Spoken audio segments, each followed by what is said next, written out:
തിരുവനന്തപുരം കോർപ്പറേഷനിൽ CPIM BJP deal ആരോപണവുമായി CPIM local committee അംഗം. ഡീലിന് പിന്നിൽ കടകംപള്ളി സുരേന്ദ്രൻ MLA ആണെന്നാണ് ചെമ്പഴന്തി ലോക്കൽ കമ്മിറ്റി അംഗം ആനി അശോകന്റെ ആരോപണം. നിയമസഭാ തെരഞ്ഞെടുപ്പിൽ മത്സരിക്കുമ്പോൾ വോട്ട് കിട്ടാനാണ് കടകംപള്ളി സുരേന്ദ്രന്റെ നീക്കമെന്ന് ആനി അശോകൻ പറയും.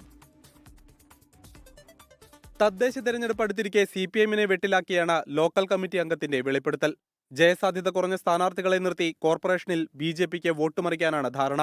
പ്രത്യുപകാരമായി നിയമസഭാ തെരഞ്ഞെടുപ്പിൽ BJP കടകംപള്ളിക്ക് വോട്ട് നൽകുമെന്നും ആനി അശോകൻ. കടകംപള്ളി ഇപ്പോൾ സ്ഥാനാർത്ഥി നിർണ്ണയം കഴിഞ്ഞ പ്രാവശ്യം അതേപോലെ തന്നെ ഇപ്പോഴും അതേപോലെ തന്നെ സ്ഥാനാർത്ഥി നിർണ്ണയം നടത്തുന്നത് BJPക്ക് അനുകൂലമായിട്ടാണ്. എന്ന് വെച്ചാൽ ആ സഖാവ് MLA ആയിട്ട് മത്സരിക്കുമ്പോൾ ഇഷ്ടം പോലെ വോട്ട് കിട്ടുകയും നമ്മൾ ഈ കോർപ്പറേഷൻ തെരഞ്ഞെടുപ്പിൽ മത്സരിക്കുന്ന സ്ഥാനാർത്ഥികളെല്ലാം തോക്കുന്നൊരവസ്ഥയുണ്ട്. തിരുവനന്തപുരം ജില്ലയ്ക്കകത്ത് പ്രത്യേകിച്ചും കഴക്കൂട്ടത്തിനകത്ത് ഒരു ജാതി സമവാക്യമുണ്ട്. ഈ കടകംപള്ളിയുടെ ഭയങ്കരമായിട്ടുള്ള അപ്രമാദിത്വമാണ്. കഴക്കൂട്ടം MLAയും മുൻ മന്ത്രിയുമായ കടകംപള്ളി സുരേന്ദ്രനാണ് കരുനീക്കങ്ങൾക്ക് പിന്നിൽ. കടകംപള്ളിക്കെതിരെ ജില്ലാ സംസ്ഥാന നേതൃത്വങ്ങൾക്ക് നൽകിയ പരാതികൾ അവഗണിച്ചുവെന്നും ആനി.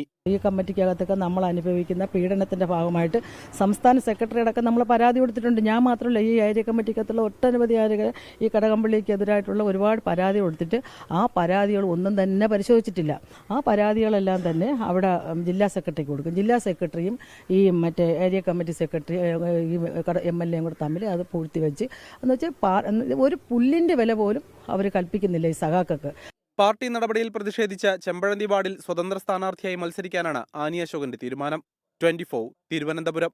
ലോകത്തെവിടെയായാലും ഏത് സമയത്തും 24 വാർത്തകളും ഓഗ്മെന്റഡ് റിയാലിറ്റി പാക്കേജുകളും എക്സ്പ്ലെയിനറുകളും വിശദമായി കാണാൻ ഞങ്ങളുടെ YouTube ചാനൽ നിങ്ങൾക്ക് സബ്സ്ക്രൈബ് ചെയ്യാം.